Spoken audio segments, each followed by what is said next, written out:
Sa labis na pagkatuwa ni Arabella, hindi sinasadyang napasigaw sa tuwa. Tuluyang nakalimutan niya ang tahimik na paligid ng aklatan, upang di makaistorbo, mabilis siyang lumabas ng aklatan upang sagutin ang tawag ng kanyang nakababatang kapatid. Pagkakonekta pa lamang nila, agad niyang napansin ang kakaibang bagay, gumamit si Dane ng isang one-chain spell, lubos siyang namangha, hindi makapaniwala sa kakayahang ito. Ang huling pagkakaalam niya, wala pa itong kahit simpleng magic circle, ang katotohanang nakakagamit ito ng makapangyarihang mahika ay lubhang ikinagulat niya.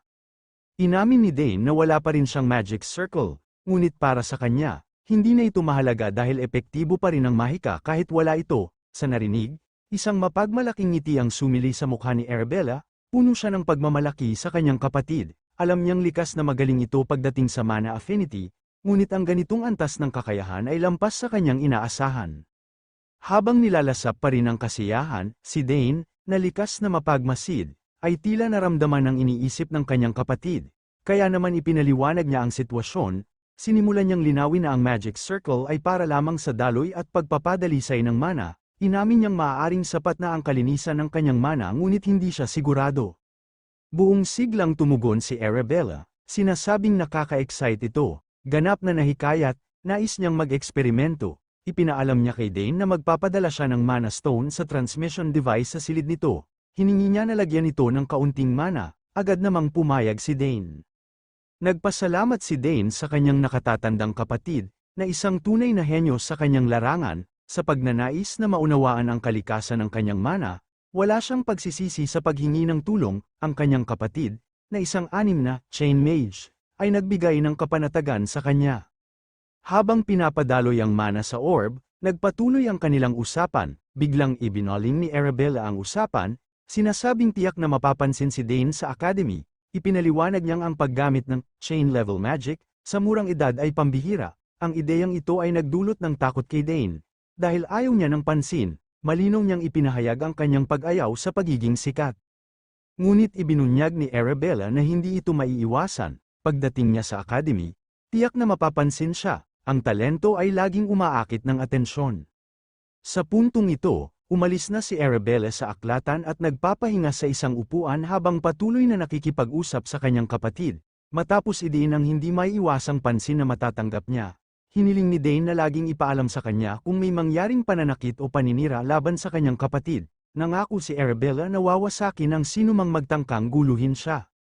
Sa narinig, napagtanto ni Dane ang tunay na lakas ng kanyang kapatid. Naalala niya ang balita tungkol sa pagbali nito sa ilong ng isang lalaking estudyante na nagtatangkang maging labis na malapit sa kanya. Ang lalaking yun pala ay ang ikalawang anak ng Dwell Duchy. Nang banggitin ito ni Dane, biglang nag-init si Arabella. Mariing pinagsabihan ang kanyang kapatid na huwag magsalita ng tungkol sa hangal na yun. Sa sobrang emosyon, hindi niya namalayang napapalakas na ang kanyang boses, kaya't napatingin ang mga dumadaang estudyante. Nang makaramdam ng mga mapanuring tingin, agad siyang natahimik, nahihiya at pansamantalang tumigil. Nang makabawi, bumalik siya sa usapan at nagtanong kung naniniwala si Dane na patuloy na dadalisay ang kanyang mana kahit wala siyang magic circle. Inamin ni Dane na hindi niya alam, dahil dito, iminungkahi ni Arabella na pag-aralan ang posibleng sagot sa pamamagitan ng pagsubok. Ngunit bago siya makapag-concentrate, nang biglang may sumingit, isang kanyang kamag-aral ang nag-anunsyo ng tawag ng kanilang propesor.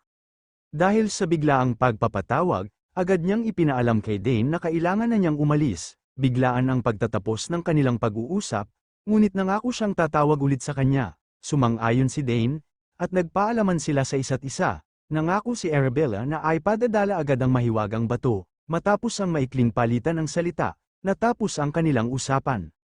Tahimik na bumalik ang eksena sa silid ng batang master. Matapos ang tawag, tinitigan ni Dane ang makinang na kristal na orb. Matapos ang lahat ng nangyari, isang ideya ang sumagi sa kanyang isipan, marahil ay tinatahak niya ang isang landas na hindi pa nakikita kailanman. Ang pagkatanto na ang kanyang mana ay nasa pinakamadalisay na anyo ay nagdulot ng malaking kasiyahan sa kanya. Napaisip siya kung parang tibok ng puso ng dragon ang kanyang nararamdaman, o marahil ay may kapangyarihan din kasing lakas nito sa kanyang dibdib. Habang nasisiyahan si Dane sa pagkamangha sa sarili sa kanyang silid, biglang bumalik ang eksena sa Annex Tower ng county. Muling lumitaw ang kakaibang matandang salamangkero na abala sa isang premonition ng kanyang nalalapit na kamatayan. Naniniwala ang matanda na malapit na ang kanyang wakas at masigasig niyang sinusuri ang kanyang mga naging desisyon sa buhay. Gaya ng naunang nailahad, ang mausisang matanda ay hindi nakatiis na subukin ang kakayahang mahika ni Dane. Gumamit siya ng sarili niyang mana upang direktang masuri ito, isang pagkilos na nagdulot ng masamang resulta. Pinalala nito ang kanyang mahinang kalagayan, mahigpit siyang pinayuhan na huwag munang gumamit ng mahika hanggang tuluyan siyang gumaling. Ngunit binaliwala niya ang babala. Ngayon, kinakaharap niya ang bunga ng kanyang pagkakamali, dinapuan siya ng matinding takot sa kamatayan. Noong una, inakala niyang malapit na siyang makaalis sa Annex Tower, ngunit sa kanyang kalagayan, tila imposibleng gumaling agad, lalo lamang lumala ang kanyang irritable na disposisyon, kaya't naghanap siya ng masisisi, hindi nakapagtataka na ibinuntun niya ang sisi kay Dane, pinaniniwalaan niyang maiiwasan sana ang lahat ng ito kung tinanggap lamang ng batang master ang kanyang alok.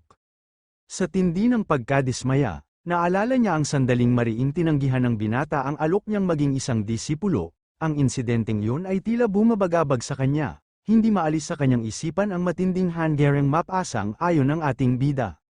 Habang naghahanap ng paraan, pumasok sa isipan niyang regaluhan si Dane ng isang makapangyarihang artifact, ngunit hindi siya sigurado kung sapat na yun. Pinag-isipan din niya kung maaaring tanggapin ng binata ang alok kung ipapangako niyang ipapamana ang kanilang makapangyarihang ancestral magic na pinasa sa maraming henerasyon ng mga salamangkero.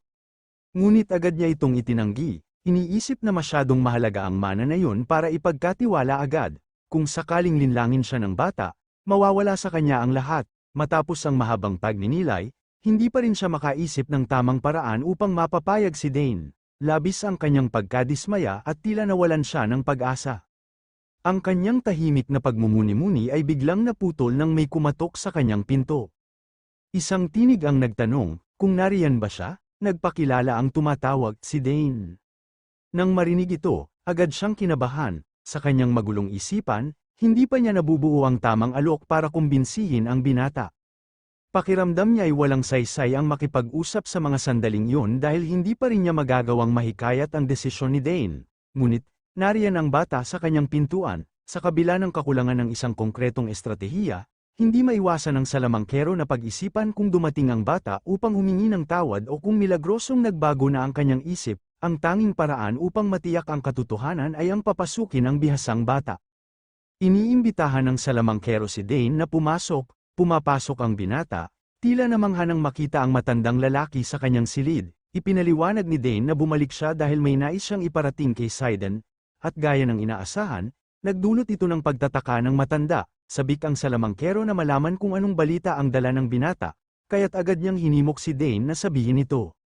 Batay sa ngiti na nakaguhit sa mukha ng binata, malamang na mabuting balita ito. Nagniningning ang kanyang esmeraldang mga mata na may init, ilang sandali lamang ang kailangan upang mapansin ito ng nag-aalalang matanda. Sandaling siyang natigilan, inasahan niya kasi ang masamang balita. Ngunit nang makita ang palakaibigang ngiti sa mukha ng bata, napatawa siya ng malakas. Hindi na hinintay ng matanda ang sasabihin ni Dane. Agad niyang inisip na tama ang kanyang hinala, na sa wakas, pumayag na ang bata na maging kanyang alagad, ngunit agad na naputol ang kanyang panandaliang tuwa nang walang pag-aalinlangang muli siyang tinanggihan ni Dane. Isa na namang pagtanggi ang tiniis ng dating pinuno ng Tore, at muling nagmula ito sa nakakainis na henyo. Bumabalot ang kahihiyan sa matanda habang pinaninindigan ni Dane ang kanyang desisyon, sa kabila ng kanyang inis, nananatili pa rin ang kanyang pagkabighani sa dahilan ng pagbisita ng binata. Iniutos niya kay Dane na ipahayag ang kanyang tunay na pakay at linawin ang kanyang mensahe. Naiinis na siya sa kalabuan ng sitwasyon at nagnanais siyang maunawaan ang tunay na layunin ng binata.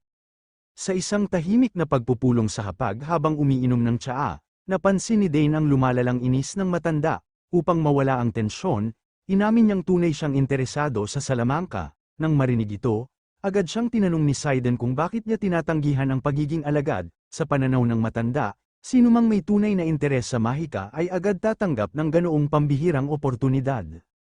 Hindi niya maintindihan kung bakit patuloy na tinatanggihan ni Dane ang alok, bigla siyang nakaramdam ng paghihinala, baka kaya tinanggihan siya ng binata ay dahil may ibang guro na siyang sinusunod.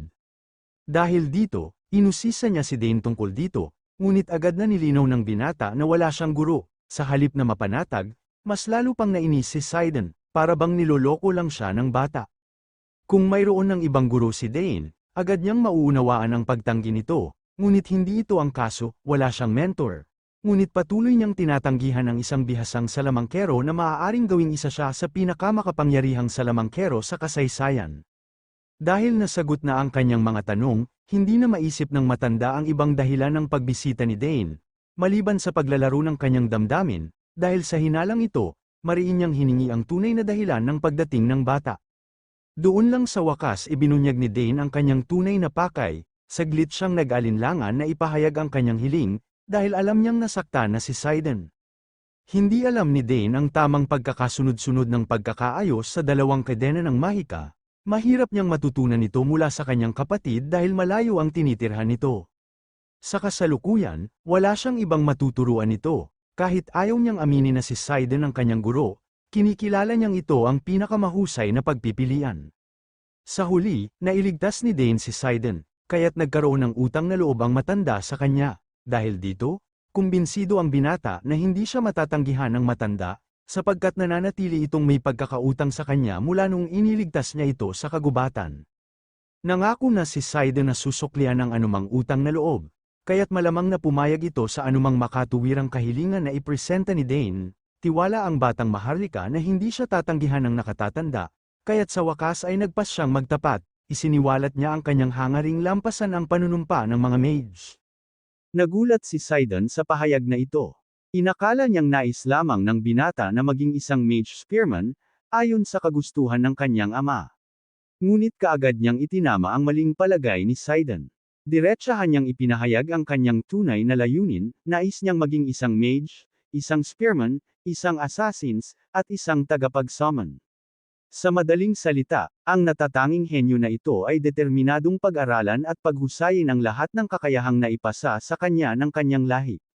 Si Dane ay isang pambihirang bata, taglay niya ang kakayahan at nakatagong kapangyarihan upang mapagtagumpayan ang bawat larangan at kasanayang kanyang natutunan mula pagkabata. Sa kabilang banda, lubos na nabigla si Sidon sa kanyang mga sinabi, hindi niya matanggap na maaaring makamit ng isang tao ang gayong di masukat na kadalubhasaan. Habang nilalamon ng pag-aalinlangan ang matanda, biglang idinagdag ni Dane na nais rin niyang matutunan ang espada.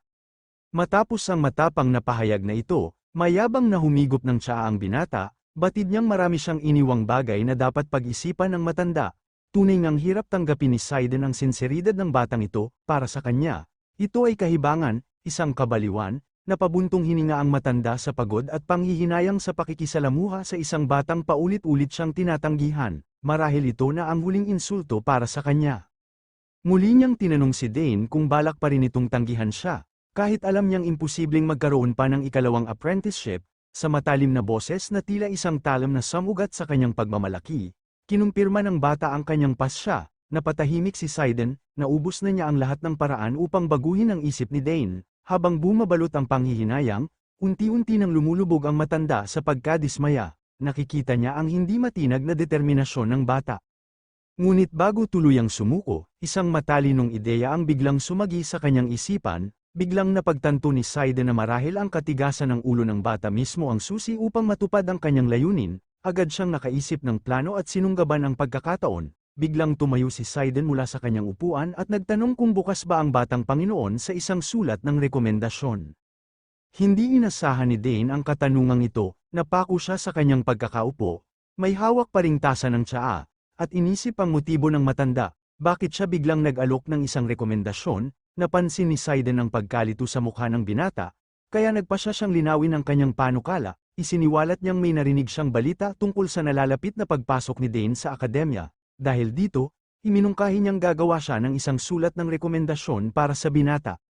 Tinitiyak niyang magbibigay ito kay Dane ng isang marangal na simula sa prestihiyosong institusyon, halos kumbinsido na siya na tatanggapin ng paaralan ang binata sa kanyang rekomendasyon, ngunit may isang kondisyon, ang sulat ng rekomendasyon ay makukuha lamang kung tatanggapin ni Dane ang pagiging apprentice niya. Inilatag sa harapan ng binata ang isang napakaakit-akit na alok, matapos ang isang saglit ng pag-iisip, agad na tinanggap ni Dane ang mungkahi, hindi bilang disipulo, kundi bilang isang taong tatanggap ng isang sulat ng rekomendasyon mula sa isang dakilang salamangkero. Sa pagkakataong ito, hindi siya muling tinanggihan. Sa wakas, nakaramdam ng kasiyahan si Sidon, bagaman hindi pa tuluyang pumapayag ang binata na maging kanyang alagad. Nakikita niya ang isang sinag ng pag-asa, dahil sa positibong pag-unlad, muling umupo ang matanda at iminungkahing magpatuloy sila sa kanilang pag-uusap. Sa puntong ito, naglakas loob si Dane na maglahad ng isa pang hiling. Napahalakhak ang matanda, ramdam ang pagbabago sa saloobin ng binata.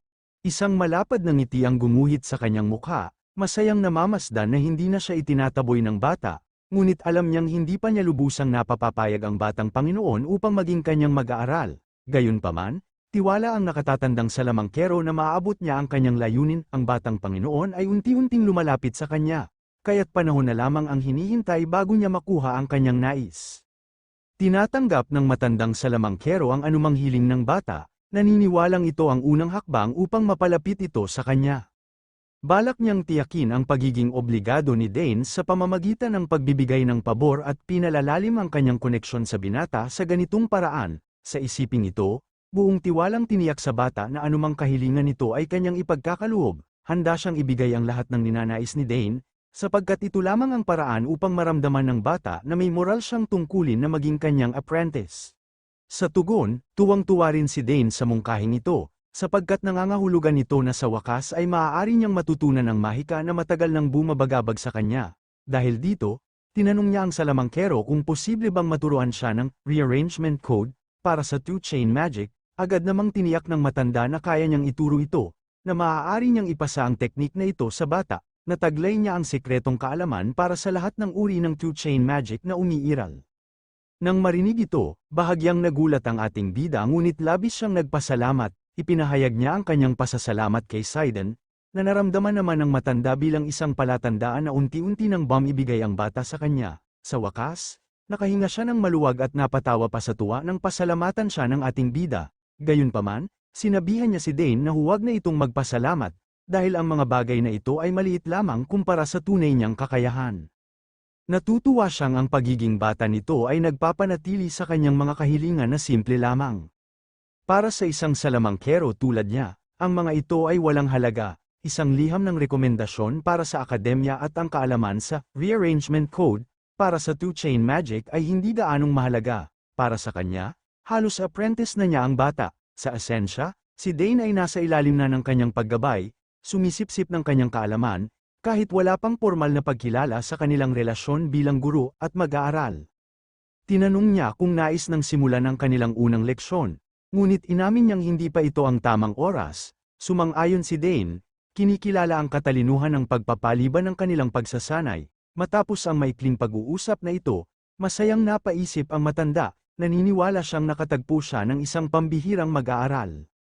Ngunit ang kanyang panandaliang saya ay naputol nang biglang inilahad ni Dane na ang lahat ng ito ay simpleng pagbabayad lamang ng utang. Ipinaalala niya kay Sidon na may pagkakautang ito sa kanya, isang utang na nagmula sa pagliligtas niya sa matanda sa kalaliman ng kagubatan. Nagulat ang matanda sa pahayag na ito, hindi niya inakala na magagantihan siya ng ganitong paraan.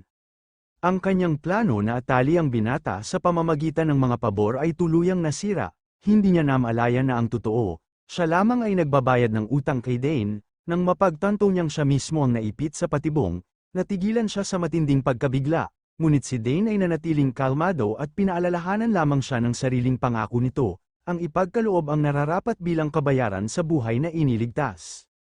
Sa malinaw na paliwanag ng binata, ipinahayag niyang wala siyang hiniling kundi ang nararapat lamang sa kanya. Sa madaling salita, quits na sila. Dahil dito, nag-init ang ulo ng matanda. Ngunit upang matiyak ang kanyang pangunawa, tinanong niya ang binata kung ano na ang mangyayari sa kanilang hindi formal na kasunduan, ang pagiging guro at mag-aaral. Walang pag-aalinlangan, tahasang sinabi ni Dane na hindi na ito maaaring mangyari, sapagkat ang kanilang kamakailang pakikitungo ay pawang bayad lamang sa dating utang. Sa puntong ito, tuluyan ang kinilala ni Sidon na siya ay nalinlang, halos maiyak siya sa pagkadismaya, lalo na't siya ay napaglaruan lamang ng isang 14 anyos na bata. Ngunit matindi ang kanyang pagnanais na hindi basta-basta matalo, dahil dito, iginiit niya na hindi pantay ang kanilang palitan, dahil dalawa ang pabor na hiningi ni Dane, samantalang isa lamang ang utang na dapat bayaran. Subalit, alam na ni Dane ang magiging reaksyon ng salamangkero, mapanuri niyang pinlano ang bawat hakbang, kaya tiwala siyang hindi tama ang sinasabi ni Sidon.